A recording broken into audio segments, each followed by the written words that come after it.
Hi, welcome back to Blue Mountain Bushcraft and Outdoors. Today we're here for a Gauntlet review of a survival knife system. This is going to be a collaboration between Mike Wallace, Wallace Edge Tools with his Spear 1 survival knife, and Doug Wilson from Yellowhawk Custom Kydex. You don't want to miss this one, guys.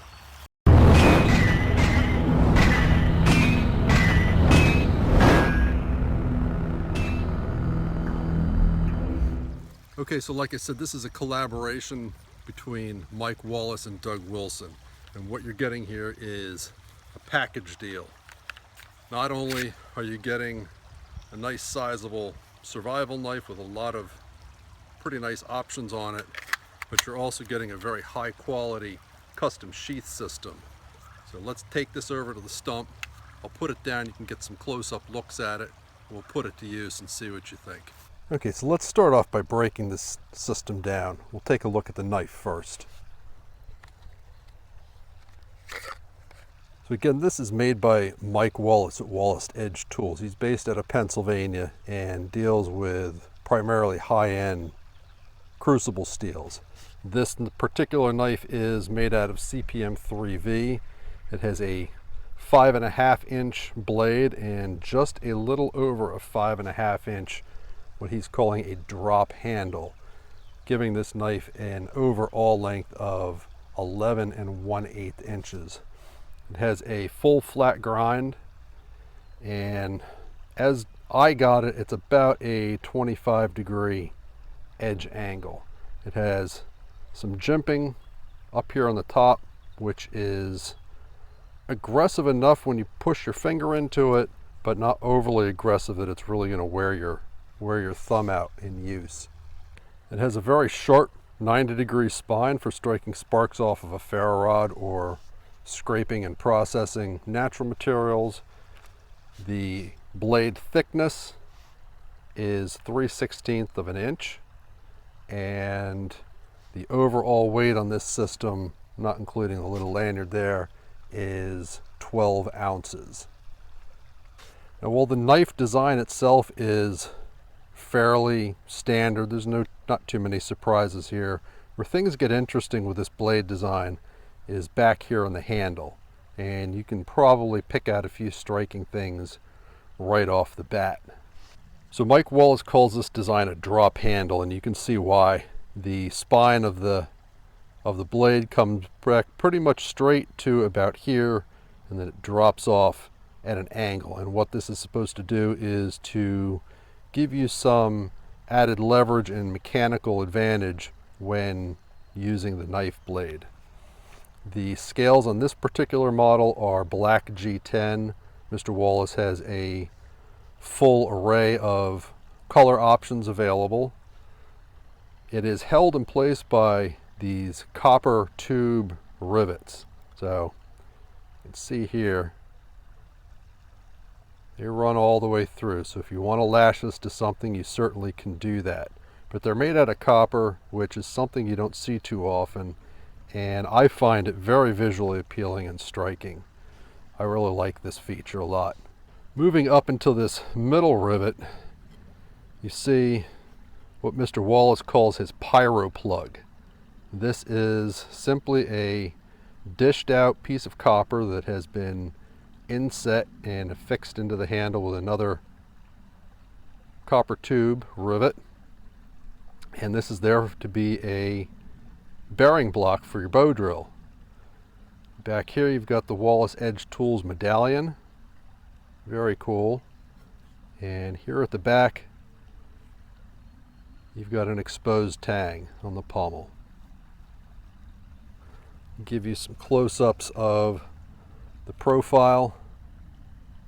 You can see where it narrows down here in this section, flares out a little bit up front, and again flares out here.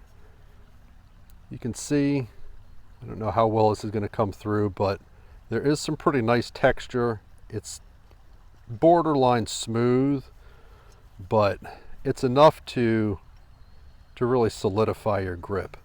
There's a nice finger choil built in here. All the edges are rounded and smooth. It's So it's pretty comfortable. It's not too bad. And that finger groove fits pretty well, and I have a feeling that it would fit a pretty wide variety of hand sizes. Up front here you've got a nice sharpening choil. All in all, a very nicely designed and well-made knife. The craftsmanship on this is really just second to none. It's impeccable. So let's move on to the sheath system. There are a ton of features built into this sheath.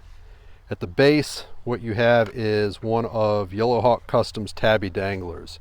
So this is a taco style sheath, very well finished, perfectly fit to the knife. The mouth is flared out for ease of inserting the knife into the sheath, and you've got a nice place here to push off with your thumb to withdraw the knife from the sheath. Okay, so let's first take a look at the carry options you have with this. First thing right off the bat, what you're going to see here is this bison hide leather dangler. It's affixed by a heavy steel D-ring. It is removable if you don't want that there. On the back here, you're going to find a dual purpose mounting plate.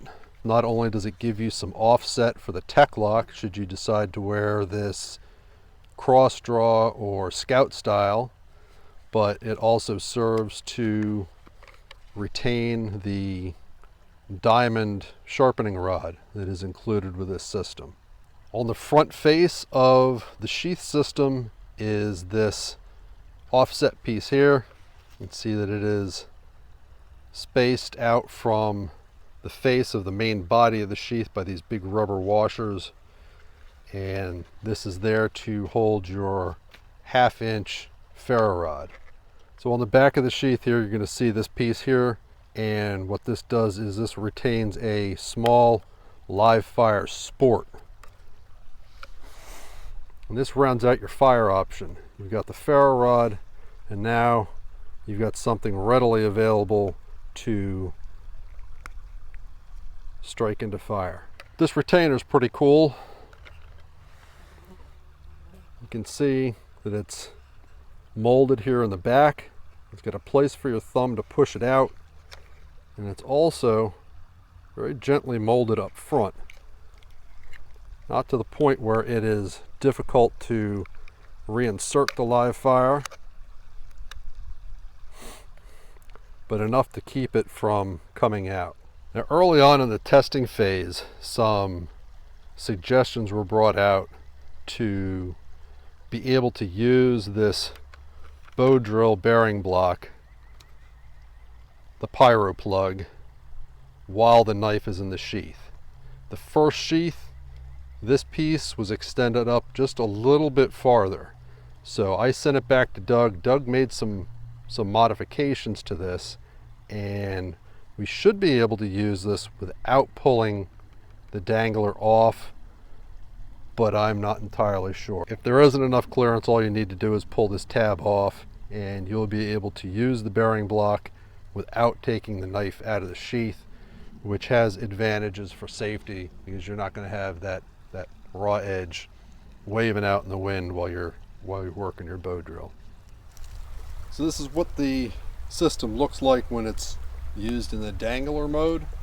Hangs down pretty far on your leg, and quite frank, with all the mass that's on here, if I was going to carry it this way, I would probably opt to loop a piece of paracord here and tie it down to my thigh. But the way that this is designed, even with this not being mounted down hard on anything, it's still very easy to withdraw the knife. This is what it looks like in cross draw carry, and very easy to access, and this really reduces the overall profile of the system. I really like this method of carry. Okay, so let's take this knife through some of its paces. The bulk of the weight of this knife is back here on the handle. That G10 weighs a lot, so it's kind of blade light. It's not the best chopper in the world, but it'll get the job done on smaller tasks. Let's take a look. Let's give it 10 chops and see how it performs.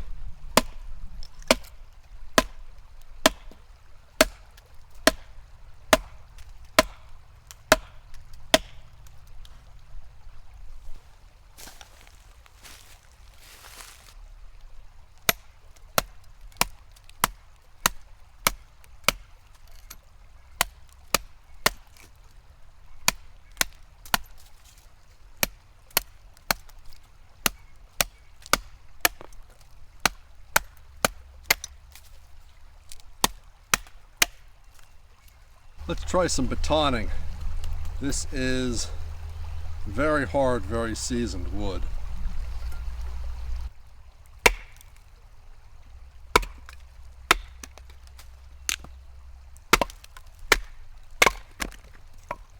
Like it's not even there. That wasn't even remotely a challenge for this knife.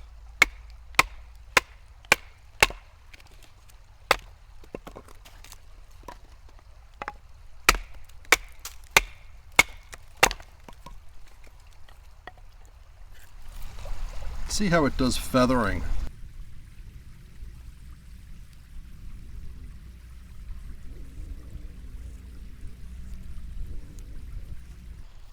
It's feathering this stuff without any issues whatsoever.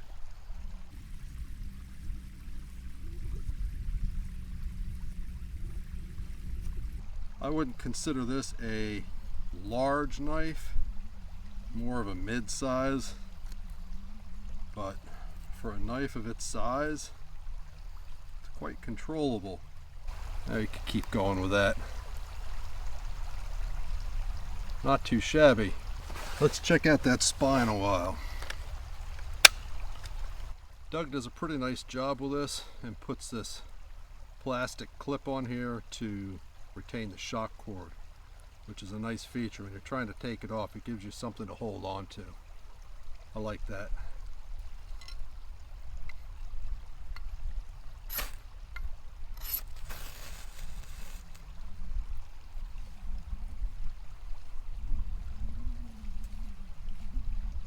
That was too easy. Alright, so since this isn't much of a chopper, let's see how it does with some batoning across grain.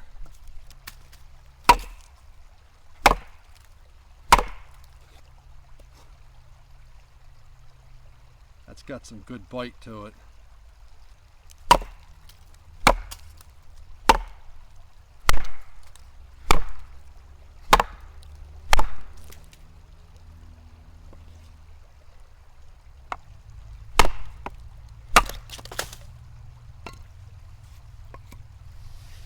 There she is. Right through. This is seasoned hard wood, not grain stuff. Pretty impressive. Let's see how the edge held up.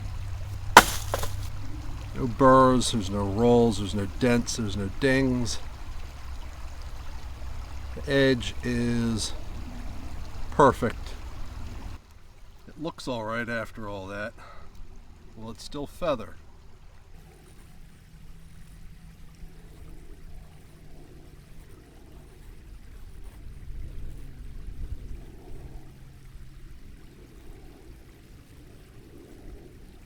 Yeah, I'd say so. How about fine work? It's kind of a bulky knife. Will it carve?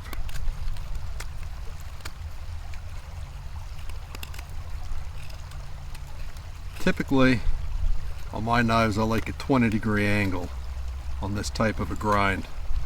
So this is a little thick, but even still, it's not doing too bad.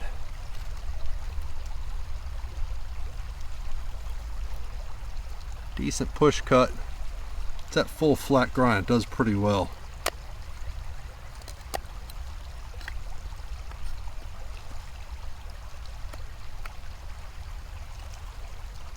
Not bad. Not bad at all. Let's pop this out of here and test it out. Need to fluff it up first.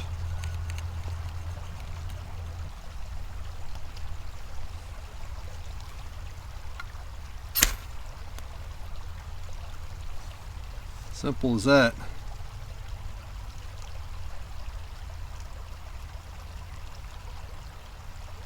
Very handy thing to have. Alright, but that doesn't exhaust our fire options with this blade, does it? We've got one more thing to test out.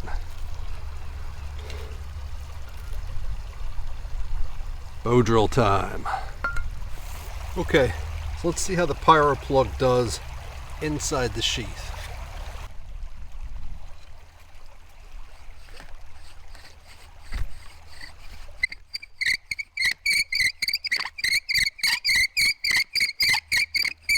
Okay, I'm getting some interference with the sheath, and you can see here where it's starting to wear away a little bit. So I think if you're going to use this pyro plug, you're really going to want to take the dangler off. And in all fairness, that's what Doug told me, but I was looking at it and I thought, maybe there's enough clearance there. Not quite.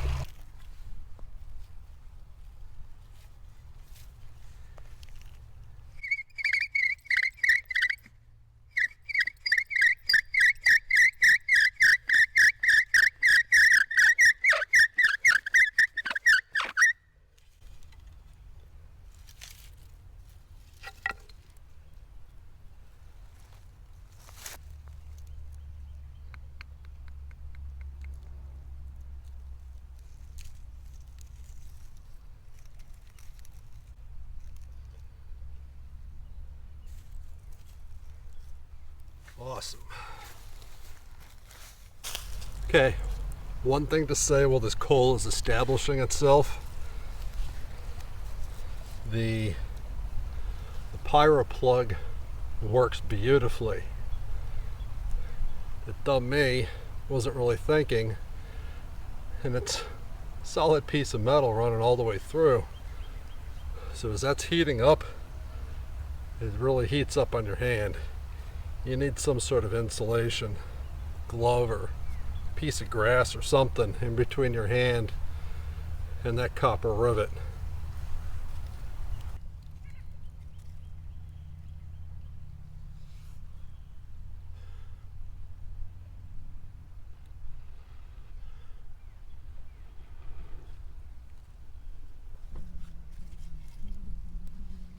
Okay guys, I struggle a little bit with that bow drill fire. It's been a while since I've done one. Probably need to step up my game and start practicing them more often. In any case, this really wasn't about my skill as much as it was about the pyro plug. And as a bearing block, that worked beautifully. Really nice, very stable in the hand. I don't know that I'd try using it as is without an unguarded blade if you're brand new, and even then it might be a good idea to keep that blade covered because you never know what's going to happen. But either way, covered or uncovered, it worked really well. Now, what are my final thoughts on the Spear 1 Yellowhawk and Mike Wallace combo kit? I gotta tell you guys, it's a really good system. The knife itself is beautifully made. It's just about perfect as far as I can tell, especially for a handmade knife. The grinds are even, the bevels are even, there are no hot spots. I will say that on certain tasks, when I'm doing heavy cutting, and I didn't really do a whole lot of that here in this video, right here where this narrows down, right in this area, can start to cause a little bit of a hot spot in here. But it's only under certain pretty strenuous, heavy cutting tasks where I'm really bearing down on the knife. Most of the time it's not an issue. The handle fits me pretty well. He said it's a pretty universal fit. The jimping isn't overly aggressive and gives nice traction. I normally don't like jimping. I don't mind this jimping. Spine is fantastic. Nice and sharp. The edge is every bit as sharp as when I started today. There's absolutely no damage whatsoever. And that's attributed to the steel. That CPM 3V holds an edge forever and is massively tough. Now, CPM 3V is kind of a double-edged sword. As tough as that is, if you do manage to damage your blade and perhaps you don't keep up with the maintenance enough and it starts to get dull on you, you're going to need special tools to get this sharp again. Now, to that end, for sharpening, included with this kit is a diamond sharpening rod. Diamonds are pretty much what you need to deal with CPM 3V. Okay, now while you can buy the knife by itself, upgrading it with a sheath system seems like a pretty smart idea to me. The only downfall I see to the sheath system is that it's heavy. I didn't weigh this before I came out, but it feels almost as heavy as the knife itself. But what you're getting for that weight is a Kydex sheath of extreme quality. It's very, very well made. It's heavy duty Kydex. The design is rock solid. It's put together beautifully. There's just no flaws in the sheath system. So you've got 1, 2, 3 sources of fire here and a knife maintenance tool, plus 2 separate options for carrying the knife. It's extremely functional, it's extremely versatile, and it's very well thought out. Okay guys, that's all I have for you today. I hope you enjoyed the review. If you did, do me a favor, give me a thumbs up, I really appreciate it. And make sure you check out the other guys in the Gauntlet. I'll put the links down below to www.thegauntlet.tv. You can click over there and see the other reviews for this, as well as all the other reviews that we in the Gauntlet have done. So thanks for your time. I really appreciate it. Make sure you subscribe if you want to see more of my content. All right, guys, take care. Thanks a lot. See ya. Bye.